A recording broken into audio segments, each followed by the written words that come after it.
Why do I love these wide open spaces? They remind me of why our forefathers came here. Not just for its beauty, but for the freedom only America provides. I'm Kristi Noem. Requiem for a lightweight. Let's discuss how Kristi Noem finally lost Donald Trump. I'm Dave Ehrenberg, former state attorney for Palm Beach County, a.k.a. the Florida lawman here on Substack. It's been quite a ride lately. There's so much in the news. But I want to talk about Kristi Noem because there is now a wonderful insider's view that CNN put out about how she finally lost Trump. And of course, it's not because of the killings of Renee Good or Alex Pretty. It's not calling them domestic terrorists, complete lies. It's not killing her poor sweet puppy, Cricket, and the goat afterwards. It's not necessarily the affair that she allegedly had with one of her top subordinates, Corey Lewandowski.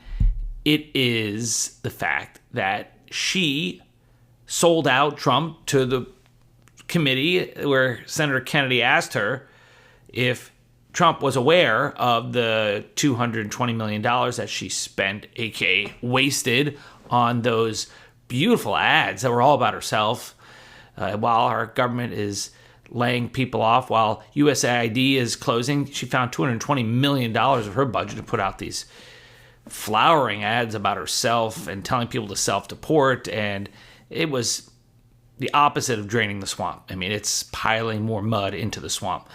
And Trump was offended that Kristi Noem laid the blame on him, that he knew about it, he approved it. But there are other tidbits that we should discuss because there's some inside stuff that went on that helped precipitate her fall. Now, even though it took Trump, who is transactional, not liking that she ran the bus over him, to finally fire her, but the people within her department are cheering because she has done some terrible things there and decimated the Department of Homeland Security, and that's going to be felt for years to come. But inside the CNN article, they do say some interesting things. For example, she found out that she was being fired when she was in Nashville, about to step on a stage to deliver a speech to police officers at a major conference. So as she's about to step on the stage, then she gets word she's been fired.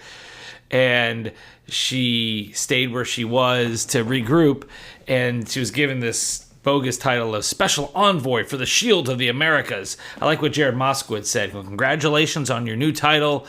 It sounds like Trump got it from watching The Avengers.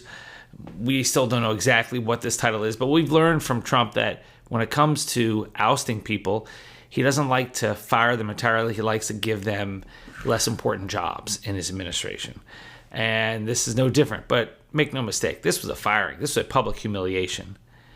And you could tell she was blindsided because, according to CNN, throughout her speech, Noem made no mention of her departure from the agency. In fact, some of her remarks indicated she had a forward-looking role at the department. Yeah. And according to CNN, issues within the department extended beyond her handling of immigration. She also tightened her grip on her department's purse strings, ordering that every contract and grant over $100,000 must cross her desk for approval, a move that Noem has frequently defended as intended to cut down on waste. Noem's cost controls led to a delay in monetary relief for areas decimated by natural disasters last summer, delays that echoed similar controversies during her tenure as South Dakota's governor. I mean, this is the kind of stuff that'll get administrations unelected. Remember when George W. Bush had to deal with Hurricane Katrina and mishandled it because he had appointed a guy from the horse shows to run. Remember, doing a great job, Brownie, instead of someone who had an expertise in disaster management. Well, that's what he did with Kristi Noem. And besides, why would you ever appoint anyone to a high-level position who is so callous in murdering her dog and killing her sweet puppy and brags about it in her book? I know that Trump is not a fan of dogs, but come on. I mean, at least the new guy, say what you want for the senator from Oklahoma, at least he likes dogs. Now, I'm sure we'll have a lot to say about how he runs the agency and his other views, but, I mean, basic. Rule number one, do you like dogs? Because if you don't like dogs, or if dogs don't like you, that's a major negative in my book. So next, according to CNN, multiple staffers inside headquarters described audible cheers across the office when the news broke. The mood across headquarters is relief, one high-ranking FEMA official told CNN. We haven't seen the morale this high in a while. Her team imposed a culture of fear amongst FEMA staffers, officials said, polygraphing some in a hunt for leakers and abruptly removing others from their positions without explanation. Think about this. You're working in government. You can make more money in the private sector. You're there at FEMA trying to help people in case of natural disasters.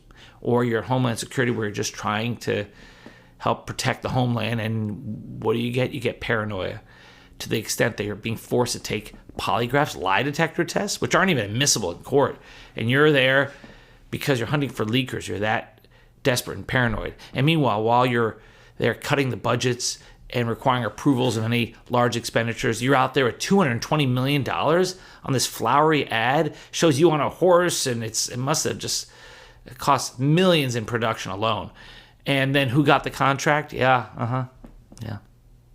Someone who was related to someone on her team. Insider deals, yeah. Not cool, not draining the swamp, quite the opposite. But finally, her day came, even in this administration, which will go to the mat for its people. So, in that way, cricket got a little bit of justice. I'm Dave Ehrenberg, a.k.a. the Florida Lawman. If you like this video, hit the like button, subscribe, share it with a friend, leave a comment below. But most importantly, if you are subscribing, please consider upgrading your subscription. You get new features if you're able to upgrade your subscription. Plus, you support my work as an independent journalist. I appreciate your being here, and I'll see you next time.